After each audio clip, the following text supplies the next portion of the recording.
खुदा की परिभाषा हुवल अव्वल वल आखिर हुवल जाहिर हुवल बातिन व हुवा वकुल्ल शैइन अलीम। हुवल अव्वल, he is the first, there is nothing before him.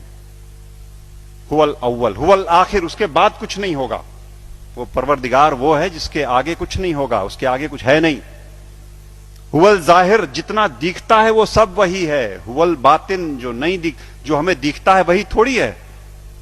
चंद्रमा का पिछला हिस्सा नहीं दिखता तो क्या है नहीं?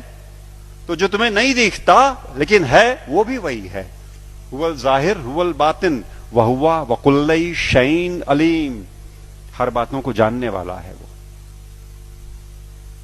और क्या कहते हैं वेद, क्या कहते हैं? शिव सहस्त्र नाम में भगवान शंकर के 1000 नाम हैं। अनाद्यंतः व्यक्ता व्यक्तः बहुश्रुतः। अनाद्यंतः, जिसका आदि नहीं, जिसका अंत नहीं। अनाद्यंतः व्यक्ता व्यक्तः, जो व्यक्त है वो सारा वही, जो अव्यक्त है वो वही।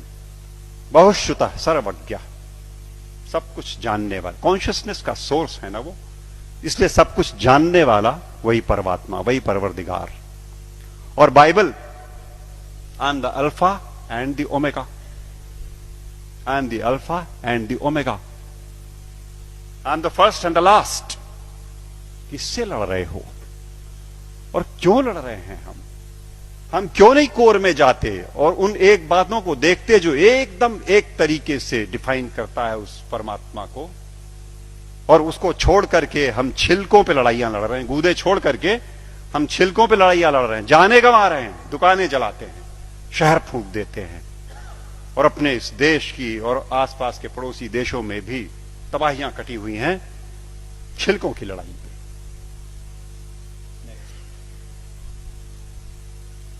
सूफी फकीर कहता है अन अल हक, ट्रांसलेटेड इट मीन्स अहम ब्रह्मास्मि, आई एम द सेम। अन अल हक, ये सूफी फकीर बोलते हैं। लेकिन हम हैं कि लड़ने से बाज नहीं आने वाले। हम हैं वो इसे नहीं सुनेंगे, न मानने को तैयार होंगे। वो वही बात होली बाइबल जब कहती है कि I am the way the truth and the life, no one cometh unto the father but by me. But by me means through the soul, जो हमारे अंदर वो ज्योति का पुंज है उसी के थ्रू रास्ता अंदर जाएगा।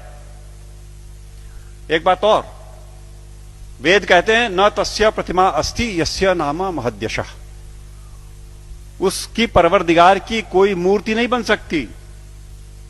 वेद कहते हैं निराकार ब्रह्म को जब परिभाषित करते हैं तो कहते हैं न तस्य प्रतिमा अस्ति यस्य नामा महद्यशः। गुरुजी बैठे हुए हैं, कुछ अगर खोट हो तो टोक देंगे। वो जो मूर्ति पूजन गलत नहीं है, अपने हिसाब से उन्होंने कहा वो इनिशियल स्टेजेस में आपके लिए ठीक है, करो आप, भाव आपने वहां प्रतिष्ठा की, आपको परिणाम देगा। लेकिन सच मायने में जो निराकार पर ब्रह्म है उसकी मूर्ति वूर्ति नहीं बननी। तो बातें फिर वही सारी की सारी, जहां एका है वो देखेंगे नहीं, जहां झगड़ा है वहां बैठे हुए हैं, वहां हथियार निकाल लिए हैं। नेक्स्ट, सच बात तो यह है कि आज की दिक्कत यह है कि ये अधर्म जो है ये धर्म के रूप में चला आया है। समस्या ये हो गई, जो नहीं करने लायक बातें हैं उन्हें हम मानते हैं कि ये धार्मिक है।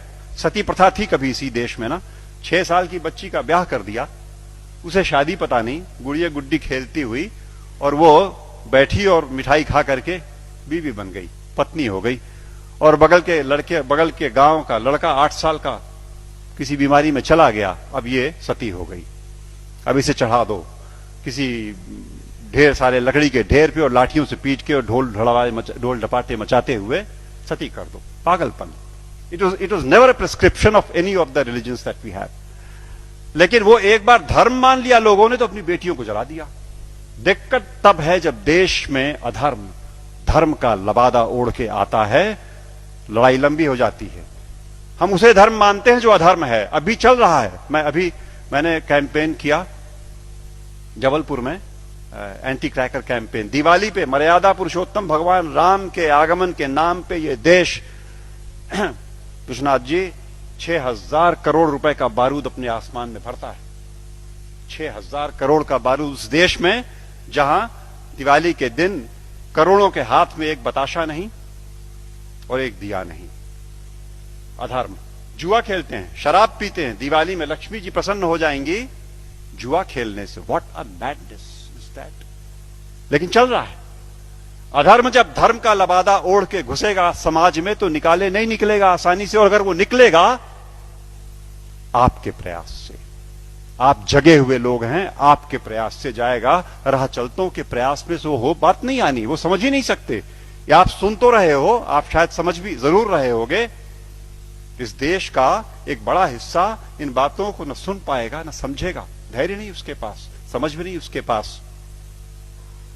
और आवश्यकता इस बात की है कि अधर्म जब धर्म का लबादा ओढ़ के आए तो पहचान के इग्नोर कर दो। लड़ाई नहीं लड़नी, आवश्यकता नहीं उससे लड़ाई की। It only needs to be ignored and probably that will do the trick next. सच बात तो यह है कि हम, जैसा मैं कह रहा था, कि हम छिलकों की लड़ाई में लगे हुए हैं, गूदे की ओर ध्यान नहीं दे रहे। और मेरे घर पे मैं शाम को आसपास के मोहल्ले के गरीब बच्चों को पढ़ाता हूं, थोड़े से। उन्हें रोज एक टॉफी एक बच्चे को देता हूं, उनको इनकरेज करने को कि वो आए। और वो अब जाके थमा है कुछ दिनों पहले, वरना रोज का झगड़ा था। एक टॉफी लाल रैपर में, हरे रैपर में, पर्पल रैपर में। वो मुझे लाल चाहिए सर, मुझे हरी वाली चाहिए। लड़ने पे आमादा आपस में। और जिसे हरी मिल गई वो उछलता है, अंदर बिल्कुल एक चीज, लेकिन वो रैपरों की लड़ाई में परेशान। हमारा सारा देश आज इस धार्मिक रैपर की लड़ाई में गुथा हुआ।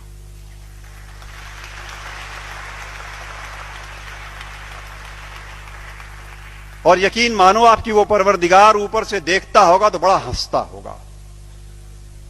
ये मनुष्य मेरा इंटीग्रिटी और मेरा कंपैशन लेकर के पृथ्वी पर मेरे नुमाइंदे बन करके इन रैपर्स पे उलझे हुए लड़ रहे हैं। और ये मेरे घर की छत के बच्चे तो चलो खाली आवाज कशी करते हैं, यहां तो चाकू लगा देते पेट में, यहां तो जान मार देंगे, दुकानें जला देंगे, शहर लूट लेंगे। उन रैपर्स की लड़ाई में कब तक चलेगा मित्रों? सच बात तो यह है, मैं हल्का महसूस कर रहा हूं आज आपके बीच में ये बातें कह करके। मैंने ये बोझ उतार करके आपके कंधे पे डाला। आज मैं अकेला था ये बात बोलने को। आज के बाद आप सबके ऊपर ये जिम्मेदारी है कि आप एक बार रुको, ठहरो, सोचो, जागरूक हो और जागरूक करो औरों को, वरना ये देश की तबाही ऐसे ही चलती रहेगी। नेक्स्ट।